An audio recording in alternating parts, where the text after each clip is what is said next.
Booktubers! My name is Mizzy on BookTube, and today I am going to be doing a review / comparison of the novel and the film Annihilation. The novel Annihilation is the first in a trilogy called the Southern Reach Trilogy, and it is written by Jeff Vandermeer. The book follows a group of 4 scientists who have entered into a mysterious location called only Area X. Area X is a mysterious wall that no one can see but people can go through to come into an area that's completely unlike anything the world has seen before. Area X simply happened one day. The book is written from the perspective of a character called the biologist. She has entered Area X with a psychologist, an anthropologist, and a surveyor, and they are led by the psychologist. While you're reading the novel, you're supposed to sort of feel like you're reading the biologist's expedition journal. The biologist talks quite a bit about how she doesn't know much about her fellow expedition mates,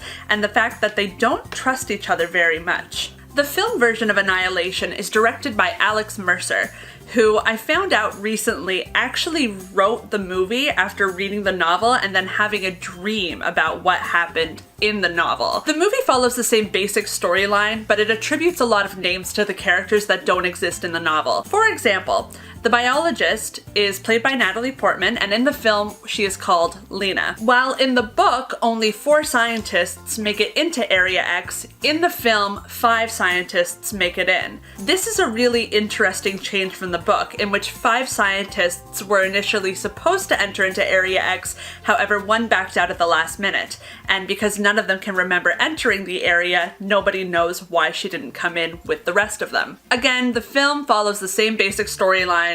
Female scientists enter into Area X, although in the film it is called the Shimmer, and they sort of find their way around this totally unique, bizarre area that, according to what everyone in the film knows, just sort of appeared one day. Let's take a second to talk about the differences between the book and the film. While in both the book and the film, the character of the biologist, or Lena, if you'd prefer to call her that, have a husband that entered into Area X or into the Shimmer about a year before the biologist entered in. The husband did come back and he was changed. He couldn't seem to remember what happened while he was in the area. Now, in the novel, he died a couple months after returning from Area X, whereas in the film, he comes back. He is played by Oscar Isaac, who is amazingly gorgeous. And like in the novel, he can't remember what happened to him inside the Shimmer. Kind of falls into a coma early into the film, and that's what draws Natalie Portman's character to go into the Shimmer in the first place. Whereas in the novel,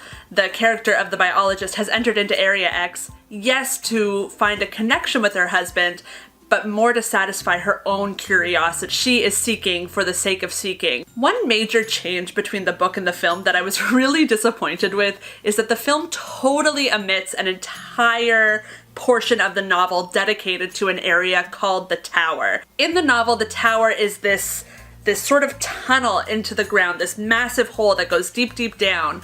But the character of the biologist, for some reason, insists upon calling it a tower. I think the major reason for this switch was because it created too many locations for the film, as well as they wanted to show the visuals in a way that was more interesting to a new viewer, while a tunnel wouldn't be particularly interesting to look at. Another massive change from the novel that I was sort of disappointed we lost in the movie was the idea of hypnosis. In the novel, hypnosis is a huge element of the psychologist's character. Early on in the book, while they're in the tunnel, the biologist actually inhales some spores from the walls, and for some reason she's no longer subject to the psychologist's hypnosis. So she pretends to be hypnotized with the rest of her expedition mates, but in reality she can hear everything that's going on. This contributes a lot to her lack of trust for the psychologist as well as the other expedition mates, and creates a really interesting tone for the novel, although admittedly it's one that is probably unfilmable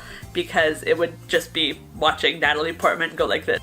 The character of the biologist's husband is different from in the novel in the film, mostly because he exists. The character of the biologist's husband does exist in the novel, but we never actually get to meet him until the end when the biologist finds some of his letters. In the film, we do see some videos that Natalie Portman's husband, or Oscar Isaac, took in the Shimmer, and this was a way that they could show his experience within the Shimmer or within Area X without just showing Natalie Portman reading a bunch of journals and letters and things like that. Honestly, the major difference between the book and the film are tonal.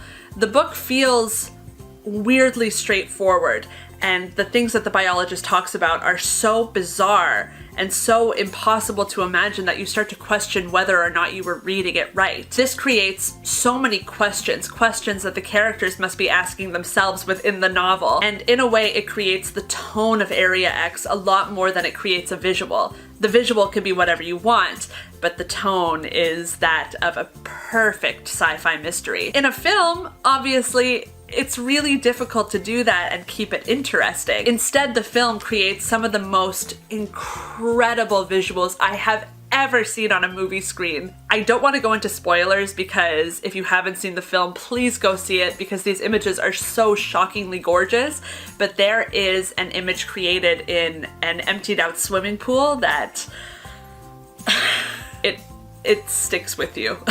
One change from the book into the movie that I loved was the fact that we got so much more character stuff. So whereas in the novel the characters are only listed by the names of their professions, in the film we get characters played by Tessa Thompson, Gina Rodriguez, and it adds this whole new layer to the film that just doesn't exist in the novel because we don't get to know those characters in the same way as we get to know the biologist. One of my favorite scenes in this movie is one that happens with Tessa Thompson that I don't want to tell you about because it is so impeccable and so gorgeous. Honestly, it's the part of the film that even thinking about it, I kind of tear up because it was such a beautiful way to tell this character's story and, spoiler alert, to finish her story. So now I'm gonna go pretty deep into spoiler territory, so if you want to run away, I totally understand. Probably the biggest change from the novel to the film is the word annihilation itself. In the novel,